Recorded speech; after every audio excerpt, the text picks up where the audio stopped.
E aí, alguma vez já parou para pensar como um medicamento consegue imitar a adrenalina de uma situação de emergência? Hoje, a gente vai fundo na farmacologia que existe por trás da nossa resposta de luta ou fuga. Vamos entender como a química pode, literalmente, hackear o nosso sistema nervoso. A pergunta que vai guiar toda a nossa conversa é exatamente essa. Como é que pode, uma substância química conseguir replicar uma reação tão complexa, tão vital, que normalmente só acontece em momentos de muito estresse? A resposta? Bom, ela está toda na química e na forma como ela interage com o nosso corpo. Para a gente desvendar esse mistério, nosso caminho vai ser o seguinte: vamos começar com o básico, depois ver os mecanismos e os receptores, aí a gente mergulha nos fármacos, vê as aplicações práticas e, no final, um resumão com os pontos mais importantes. Ok, vamos começar do começo, definindo quem são os personagens principais dessa história. Eles têm um nome meio técnico, mas a ideia por trás é bem fácil de pegar.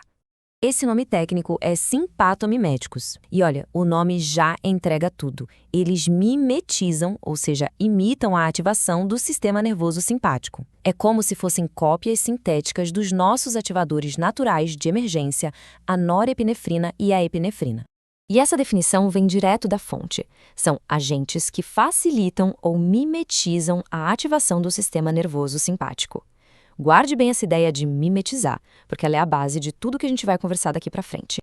Agora, a coisa começa a ficar interessante de verdade. Sabe por quê? Porque nem todos esses imitadores agem do mesmo jeito. Basicamente, existem duas estratégias bem diferentes que eles usam para conseguir o efeito desejado. A gente pode pensar nisso de duas maneiras. A ação direta é bem direta. É como ter a chave perfeita que encaixa e gira a fechadura do receptor. Já a ação indireta é mais estratégica. Ela não abre a porta, mas ela faz o corpo disponibilizar muito mais chaves originais, intensificando a resposta. O resultado final pode ser parecido, mas os caminhos para chegar lá são totalmente diferentes. Bom, se os fármacos são as chaves, a gente precisa entender as fechaduras. E na farmacologia adrenérgica, essas fechaduras são os receptores. A descoberta deles, aliás, mudou o jogo completamente. Lá em 1948, um pesquisador chamado Aukest teve uma sacada genial. Ele propôs que não existia só um tipo de fechadura, mas pelo menos duas famílias principais. E ele batizou de alfa e beta.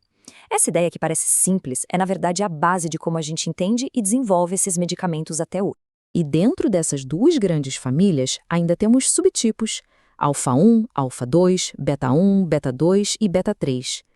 Por que essa divisão toda é tão importante? Porque cada um desses subtipos fica em um lugar diferente do corpo e faz uma coisa muito específica. O receptor que acelera o coração, por exemplo, não é o mesmo que relaxa os brônquios. Essa especificidade toda que permite criar remédios tão precisos. Agora vamos para a parte mais visual da nossa análise. A gente vai conectar o formato de uma molécula com o trabalho que ela faz no corpo. É aqui que a química vira chave, literalmente, para a gente entender a farmacologia. Olha só. Bem no coração dessas moléculas, a gente encontra essa estrutura aqui. O núcleo catecol. Pense nele como se fosse o chassi de um carro de corrida. Essa base que permite a ligação mais forte possível com os receptores, tanto o alfa quanto o beta. É o que define uma classe de fármacos superpotentes, as catecolaminas. Agora, vamos dar uma olhada no design da norepinefrina. Repara no pequeno grupo ligado ao nitrogênio ali na ponta. É um detalhe que parece sutil no desenho da chave, mas é exatamente essa pequena característica que faz dela uma especialista em abrir as fechaduras do tipo alfa. E agora, o contraste com o isoproteronol é simplesmente incrível. Olha o tamanho do grupo que está ligado ali na mina, muito maior. Isso é um exemplo perfeito da relação estrutura-atividade. Uma única mudança grande na chave desvia a preferência dela totalmente para os receptores beta. Ela vira uma especialista nos betas e quase não liga para os alfa. E essa é a grande lição aqui. Farmacologia é um jogo de encaixe, de formas.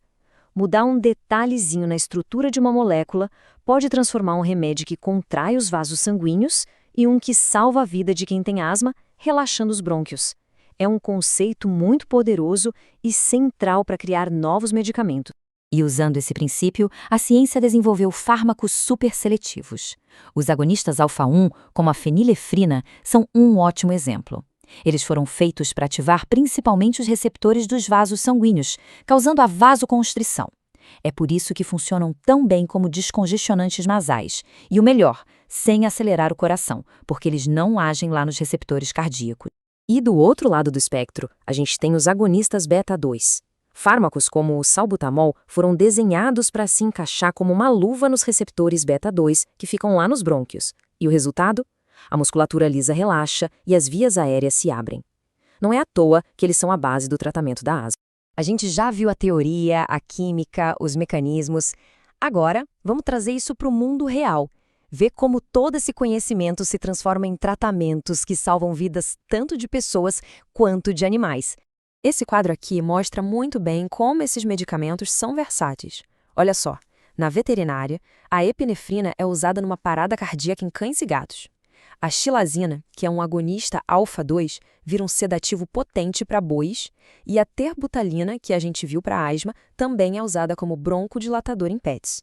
Cada fármaco tem seu lugar, sua espécie e sua aplicação certinha. E assim, a gente chega na reta final. Depois de tanta informação, vamos resumir tudo em alguns princípios essenciais. Pense neles como as regras de ouro que organizam todo esse conhecimento. Se fosse para guardar uma única coisa de toda essa análise, seria o que está aqui. Ação direta versus indireta. Alfa-1 para contrair vasos, alfa-2 para um efeito central de sedação, beta-1 a gente pode pensar em um coração e beta-2 em 2 pulmões, para relaxar os brônquios. Dominar esses 6 pontos é dominar o básico dos agonistas adrenérgicos.